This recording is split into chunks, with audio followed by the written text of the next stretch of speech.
Hello दोस्तों, दृष्टि IAS के इन फोकस प्रोग्राम में आप सभी का स्वागत है। अगर हम मानव सभ्यता के इतिहास को उठा करके देखें तो धीरे धीरे करते हुए हम वर्तमान स्थितियों तक या वर्तमान समय तक पहुंचे हैं। इस पूरे समय काल में हमें कई तरह की चीजें देखने को मिलती हैं।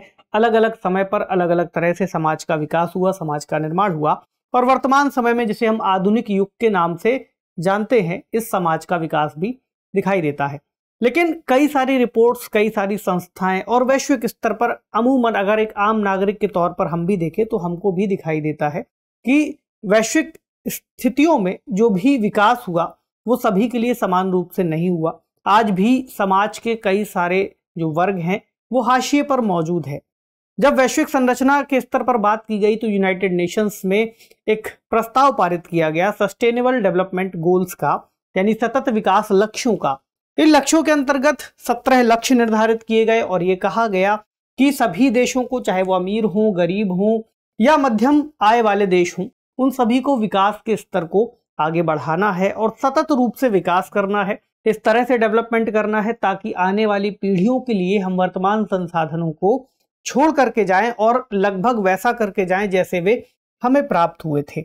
अब इस पूरी कड़ी में जो एक सबसे बड़ी समस्या है वो सामान्य सी समस्या दिखाई देती है, लेकिन वो बहुत बड़ी समस्या है जो कि भूख, भोजन और पानी से संबंधित है। अब भूख और भोजन को लेकर के अलग अलग तरह से प्रयास किए जा रहे हैं, लेकिन हमें हाल ही में एक बड़ा प्रयास पानी और साफ सफाई की समस्या को एड्रेस करते हुए दिखाई दिया।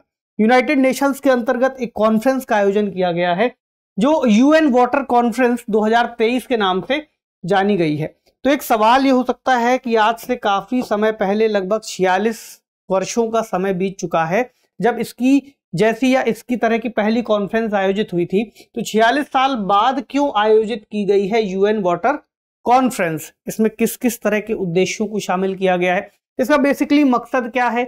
एसडीजी गोल्स को अगर इसमें शामिल कर दिया जाए, जो कि इसमें है ही, तो किस तरह से हमें इसको समझने के लिए देखना चाहिए या कौन कौन से पॉइंट्स हैं जो हमें नोट करते हुए चलना है, ताकि परीक्षा में अगर इससे जुड़ा हुआ कोई प्रश्न बन जाए तो हम उसको सॉल्व कर सकें। न्यूज है, what was the UN water conference and what happened there? क्या हुआ वहां पर और क्या है यूनाइटेड नेशंस की वाटर कॉन्फ्रेंस या जल सम्मेलन? तो चर्चा में क्यों है, देख लेंगे। जल सम्मेलन क्या है इस पर बात करेंगे ताकि एक बेसिक समझ आपकी बन सके कि इस तरह के सम्मेलन क्यों आयोजित किए जाते हैं, क्या इनका मकसद होता है।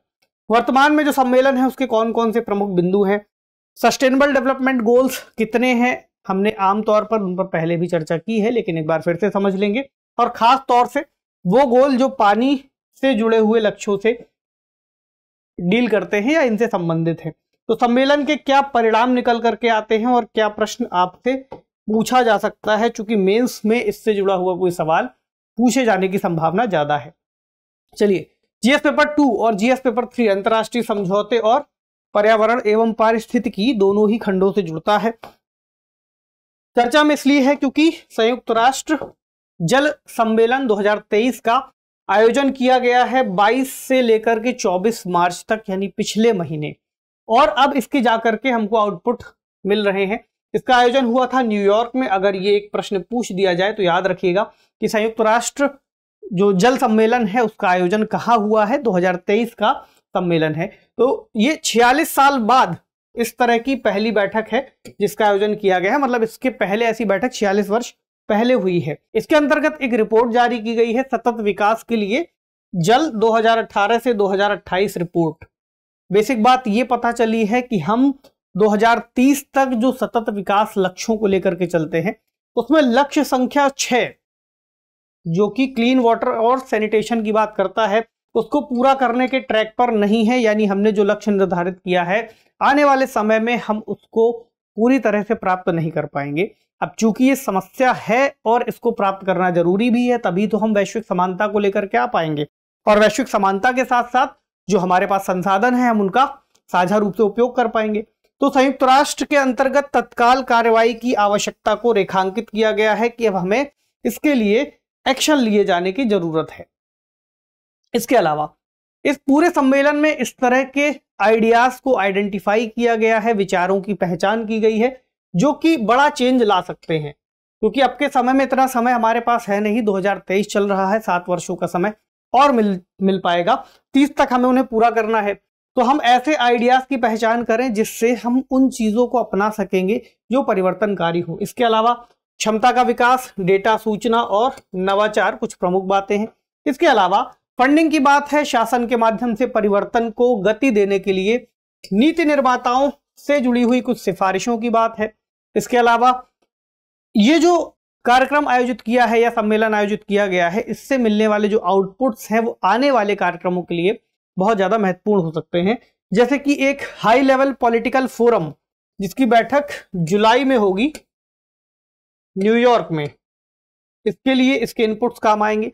इसके अलावा कॉन्फ्रेंस ऑफ पार्टीज 28 बैठक जो दुबई में आयोजित होने वाली है, जलवायु वार्ता में पानी के मुद्दे को लेकर के हम बात कर सकेंगे या फिर देशों के बीच में इस मुद्दे को केंद्रीय रूप से उठाया जा सकेगा।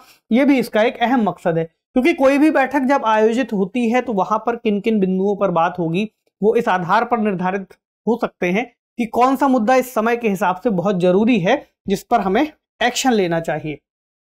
तो जल सम्मेलन क्या है? देखिए, कुछ बड़ी चुनौतियों के आसपास गतिविधियों को बेहतर ढंग से हम संरेखित कर सकें। इसका मतलब क्या हुआ कि इस वक्त हमारे पास कई तरह की समस्याएं हैं, जिसमें से एक समस्या है जल संसाधनों तक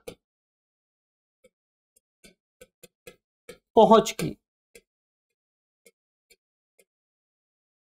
एक बड़ा वर्ग ऐसा है जिसकी जल संसाधनों तक पहुंच नहीं है, या फिर अगर पहुंच है तो वे जो संसाधन है वो अपने आप में प्रदूषित हो चुके हैं, तो स्वच्छ जल तक पहुंच उपलब्ध नहीं हो सकी है। तो इस तरह की सभी समस्याओं को हम कैसे सरकारों तक या फिर उन हितधारकों तक पहुंचा सकें जिससे जुड़ सकते हैं, जैसे सरकार, कंपनियां, गैर सरकारी संगठन और फंड देने वाले जो भी लोग हैं, उन सभी के बीच में इस मुद्दे को उठाया जा सके और उस मुद्दे को एड्रेस करते हुए उनको फिर एक टेबल पर लाया जा सके। ये इस सम्मेलन का अहम मकसद है। इसके अलावा देशों को दूसरों के अनुभवों से सीखने में मदद मिले, तकनीक का हस्तांतरण हो और निवेश करने में मदद मिल सके। ये भी इसका मकसद है कि एक देश ने अगर कोई कार्य कर लिया है तो दूसरे देश को फिर वही जो उत्पादन है या फिर उस तरह के जो नवोन्मेषी कार्य हैं वो अलग से ना करने पड़े, वो उससे सीख लें, तकनीक मिल जाए, निवेश मिल जाए। ठीक, इस तरह की चीजें कैसे होंगी? जब हम किसी फोरम पर बैठे होंगे, सभी लोग हमारे आसपास होंगे, तब इस तरह की बात हो सकती है। इसके अलावा जो जल क्षेत्र है वो विशेष रूप से बिखरा हुआ है, यानी काफी ज्यादा फ्रेगमेंटेड है। अलग अलग जगहों पर अलग अलग तरह से समस्याएं मौजूद हैं। मतलब ये नहीं कहा जा सकता कि एक बड़ा वॉर है या किसी एक फील्ड में हो रहा है, वहां पर जाकर सभी लोग उसको सॉल्व कर देंगे। नहीं, समस्या ऐसी नहीं है, समस्या थोड़ी सी अलग है। क्योंकि हो सकता है पानी की समस्या किसी एक क्षेत्र में मौजूद हो और दूसरे क्षेत्र में ना हो। यह भी हो सकता है देश के या राज्य के किसी दूसरे हिस्से में मौजूद हो, बाकी में ना हो। तो स्थानीयकरण इसका ज्यादा है। स्थानीय स्तर पर जो छोटे छोटे मुद्दे हैं, गांव हैं, क्षेत्र हैं, वो ज्यादा इससे प्रभावित है। जैसे समझिए, जैसे कोई विशेष झील प्रदूषित हो चुकी है, हम ये सुनते हैं। अब उस झील के लिए विकास कार्य करने, उस झील को साफ करने का कार्य करना है, तकनीक चाहिए। अगला, हम कह सकते हैं कि किसी विशेष क्षेत्र में अक्सर बाढ़ आ जाती है या किसी क्षेत्र में पानी या जो बारिश है वो उतनी नहीं हो पाई। अगला, किसी विशेष झुग्गी को पीने का पानी नहीं मिलता। तो स्थानीय स्तर पर हमें दिखाई दे रहा है कि जल की समस्याएं हैं। इससे एक समस्या ये आती है कि किसी देश के अंतर्गत एक छोटी समस्या को हम कैसे एक वैश्विक रूप दे पाएंगे। ये बड़ी चुनौती है और इसी को सॉल्व करने का यहाँ पर प्रयास इस जल सम्मेलन के जरिए किया गया है। हमने बात की थी कि 46 साल बाद हो रहा है। तो इसके पहले जो आयोजन हुआ था वो 1977 में हुआ था और इस आयोजन के अंतर्गत पहला ग्लोबल एक्शन प्लान अपनाया गया था एक तरह से, और सभी देशों ने मिलकर के कार्य किए थे और इससे काफी ज्यादा जो रिजल्ट थे पॉजिटिव आए थे। कैसे? सभी लोगों को उनकी बुनियादी जरूरतों के बराबर पीने के पानी की मात्रा और गुणवत्ता प्राप्त करने का अधिकार है। दूसरा, चाहे उनके पास विकास का स्तर और सामाजिक और आर्थिक स्थिति कुछ भी हो, ये बात यहां पर कही गई थी और इसके आधार पर फिर देशों ने मिलकर के प्रयासों को शुरू किया था। तो इससे क्या हुआ? अधिकांश विकासशील देशों में सुरक्षित पेयजल तक पहुंच सुनिश्चित हो पाई और लोगों को पीने का जल उपलब्ध हो पाया। अब अगर बात करें वर्तमान सम्मेलन की जो इस साल हुआ है, उससे पिछला सम्मेलन कैसे अलग था या इस बार हम कितनी उम्मीद कर सकते हैं इस सम्मेलन से। पहली बात तो ये कि लगभग 50 साल पुरानी जो समस्याएं थी उनकी तुलना में आज की जो समस्याएं हैं वो ज्यादा जटिल है हमारे पास। कैसे? पहली बात तो ये कि सुरक्षित पेयजल और स्वच्छता तक पहुंच को संबोधित करना चुनौतीपूर्ण है। कई तरह की समस्याएं आती है, हमें ये नहीं पता होगा कि कहां कहां पर पानी की समस्याएं हैं, क्योंकि इस तरह के क्षेत्रों की जो संख्या है वो बढ़ती जा रही है। दूसरा, अगर हमने इस बात का कोई समाधान निकाला कि फलां क्षेत्र में ये दिक्कत है, इसको हम सॉल्व कर लेंगे, ऐसे में वहां पर अगर पानी की उपलब्धता भी हो गई तो वो पानी प्रदूषित भी हो सकता है। तो भारत में स्वच्छ भारत मिशन और जल जीवन मिशन जैसे सरकारी कार्यक्रम इसके लिए चल रहे हैं, लेकिन चुनौती क्या है कि सिर्फ पानी और स्वच्छता तक पहुंच हम सुनिश्चित करने के बावजूद पर्याप्त सुधार नहीं कर सकते। कई सारी ऐसी पेयजल परियोजनाएं हैं जो विफल हुई हैं, और बहुत ज्यादा भूजल निकासी की वजह से जो भूजल है उसमें कमी आई है, गिरावट हुई है, या फिर जो जल है वो दूषित जल भी प्राप्त हुआ है, या जो जल स्रोत है वो दूषित हुए हैं। और भूजल का अतिदोहन किए जाने का प्रमुख कारण है कृषि। अगर आप उदाहरण लें तो कृषि में बहुत ज्यादा पंपिंग होती है ऐसी फसलों के लिए जिनको बहुत ज्यादा पानी की आवश्यकता है।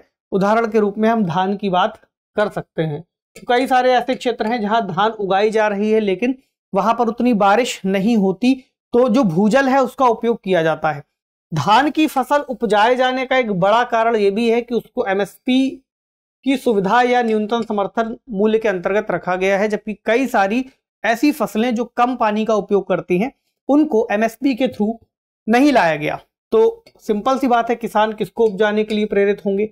तो किसानों का जो व्यवहार है वो बदलना होगा, और उसके लिए हमें जरूरी है कि हम कृषि नीतियों में किसी तरह के बदलाव करें, ताकि किसानों को ऐसी प्रेरणा मिले कि वो उन फसलों को केवल उन स्थानों पर ही उपजाएं आवश्यकता के अनुसार जहां पर उसके लिए संसाधन उपलब्ध हो उस फसल के लिए। तो एजेंसियों और मंत्रालयों को एक साथ काम करना आवश्यक होगा, ये इसके अंतर्गत निकल के आया है। और लक्ष्य हो सकते हैं कृषि, उद्योग, प्राकृतिक पारिस्थितिकी तंत्र को बनाए रखना। इस बार के लक्ष्यों में जल सम्मेलन में शामिल हैं। समस्याएं क्या हैं? समस्याएं जो है स्वाभाविक रूप से जटिल हैं, क्योंकि बेहतर बुनियादी ढांचे से इन्हें ठीक नहीं किया जा सकता कि हम केवल इंफ्रास्ट्रक्चर को अगर सुधार देंगे और ये सोचा जाए कि ये सभी समस्याएं दूर हो जाएंगी, तो नहीं हो पाएंगी। इसके लिए राजनीतिक विकल्प, सशक्त एजेंसियां और लोकतांत्रिक प्रक्रियाओं को मजबूत किए जाने की आवश्यकता है। ये पॉइंट्स इस सम्मेलन के अंतर्गत फिर डिस्कस किए गए हैं। अब बात कर लें एसडीजी की, सस्टेनेबल डेवलपमेंट गोल्स की। तो इनको सतत विकास लक्ष्यों को अपनाया गया था 2015 में, और ये लागू हुए थे 1 जनवरी 2016 से आधिकारिक रूप से। अब यहाँ पर कौन कौन से लक्ष्य हैं जो महत्वपूर्ण हैं? इसमें लक्ष्य संख्या 6 आपको दिखाई देगा, क्लीन वाटर एंड सैनिटेशन। अब क्लीन वाटर और एंड सैनिटेशन की अगर हम बात करें तो ये अपने आप में पूर्ण लक्ष्य नहीं है, या फिर इसके अंतर्गत कोई भी लक्ष्य अपने आप में पूर्ण नहीं है।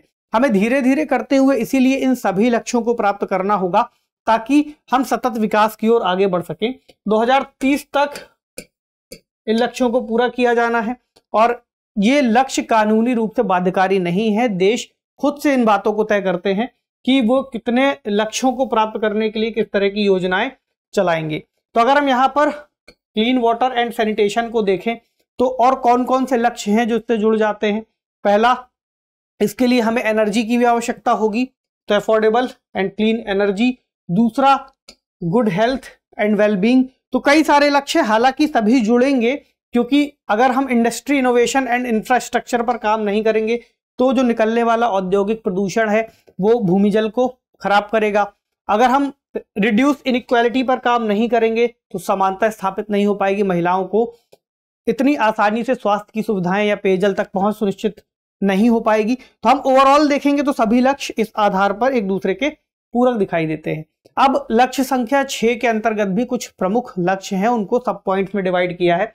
जैसे 6.1 सेफ ड्रिंकिंग वाटर के लिए है, 6.2 सैनिटेशन और हाइजीन, 6.3 वाटर क्वालिटी की बात करता है कि कितना स्वच्छ होना चाहिए पानी, 6.4 यहाँ है water efficiency, 6.5 integrated water resources management, कि हमें पानी के जो उपयोग है, जो मैनेजमेंट है, उसके रिसोर्सेस को एक साथ लाना चाहिए और ध्यान देना चाहिए कि कैसे हम उनका उपयोग कर पाएंगे।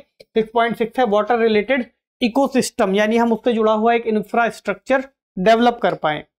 अब सम्मेलन के क्या क्या परिणाम निकल करके आए। पहला तो ये कि सम्मेलन में बहुत सारी बातों को डिस्कस किया गया, बहुत सारी बातचीत हुई, कई तरह के मुद्दों पर बहस की गई, समाधान निकालने के प्रयास किए गए, लेकिन उसके बावजूद किसी तरह की कोई प्रतिबद्धता जाहिर नहीं की गई। इसके अलावा जो परोपकारी दाता है या डोनर है, सरकार, निगम, गैर सरकारी संगठनों द्वारा 713 अलग अलग तरह की स्वैच्छिक प्रतिबद्धताएं जाहिर की गई हैं। उन्होंने खुद से ही इन बातों को कहा है, जिसमें से 120 प्रतिबद्धताएं भारत के लिए प्रासंगिक बताई गई हैं। जैसे जल जीवन मिशन के तहत ग्रामीण पेयजल सेवाओं में सुधार के लिए भारत सरकार की तरफ से $50 बिलियन की प्रतिबद्धता भी इसमें शामिल है। तो भारत सरकार ने कहा है कि हम इसमें सुधार करेंगे। इसके अलावा कुछ की पॉइंट्स हैं जो आप चाहें तो नोट कर सकते हैं, क्योंकि विस्तार से लिखने के लिए इतनी कई बार हो सकता है क्वेश्चन की डिमांड ना हो। आप इन्हें लिख लीजिए कि सम्मेलन के परिणामों में किन किन मुद्दों को शामिल किया है। जैसे पहला है प्रौद्योगिकी, कि हमें स्वच्छ पानी की उपलब्धता सुनिश्चित करने के लिए या रिसोर्सेज का इस्तेमाल करने के लिए तकनीक का हस्तांतरण करना होगा, ताकि एक देश के पास अगर तकनीक है तो वो दूसरों को सहयोग कर सके। दूसरा, डेटा और मॉडल, यानी इसके अंतर्गत हम ये देख सकते हैं कि किस किस स्थान पर किस तरह से पानी के रिसोर्सेस मौजूद हैं, किस तरीके से उनका उपयोग किया जा सकता है। इसमें सेंसर, सैटेलाइट डेटा और विश्व मौसम विज्ञान संगठन का भी डेटा शामिल किया जा सकता है। इसके अलावा ज्ञान साझा करना, नॉलेज किस तरह से दे सके हम कि जो सोसाइटीज हैं वो मजबूत हो सके, उनको पता हो सके कि कितना आवश्यकता है पानी के सुधार की, उनको ये पता हो सके कि जो जानकारी यहाँ पर आई है वो कैसे यहाँ पहुंचे, क्योंकि जानकारी यहाँ हमने जुटा तो ली लेकिन उन तक अगर पहुंचेगी नहीं तो फिर वो किसी काम की नहीं हो पाएगी। कैपेसिटी बिल्डिंग यानी क्षमता निर्माण, इसके अंतर्गत लोगों को सशक्त करना होगा, उनके अधिकारों के प्रति जागरूक करना होगा, क्योंकि अगर अवसंरचना से जुड़ी कोई भी परियोजनाएं लगाई जाती हैं, ऐसे में वो परियोजनाएं केवल उन्हीं वर्गों को लाभ ना पहुंचाएं या केवल उन्हीं के लिए ना लगाई जाएं जो पहले से ही सशक्त हैं। ऐसे में कमजोरों को भी उनके अधिकारों के बारे में जानकारी देनी होगी। इससे जुड़ा हुआ एक प्रयास है मेकिंग राइट्स रियल इनिशिएटिव। इस तरह के कुछ और प्रयासों को हमें मजबूत करना होगा। इसी तरह भूमिका आ जाती है सिविल सोसाइटीज की जो भी नागरिक समाज है वो मिलकर के किस तरह से कार्य करेगा, किस तरह से अपनी आवाज उठाएगा।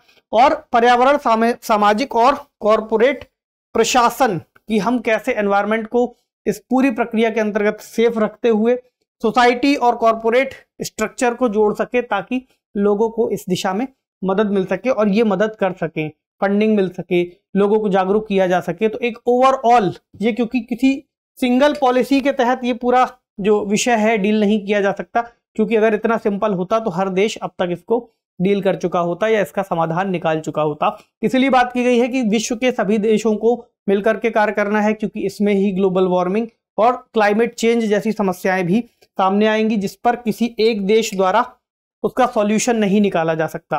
आज का प्रश्न नोट कर लीजिए, संयुक्त राष्ट्र जल सम्मेलन क्या है? कई दशकों बाद इसका आयोजन किए जाने के क्या निहितार्थ हो सकते हैं? चर्चा कीजिए। तो 250 शब्दों में आप इसका उत्तर फ्रेम करने का अभ्यास कीजिएगा। कोई भी दिक्कत हो कमेंट सेक्शन में लिख दीजिएगा, कोशिश करेंगे उसको अगले किसी सेशन में हम शॉर्ट आउट करें। तो मिलते हैं अगले सेशन में। पढ़ते रहिए, अपना ख्याल रखिए, शुक्रिया।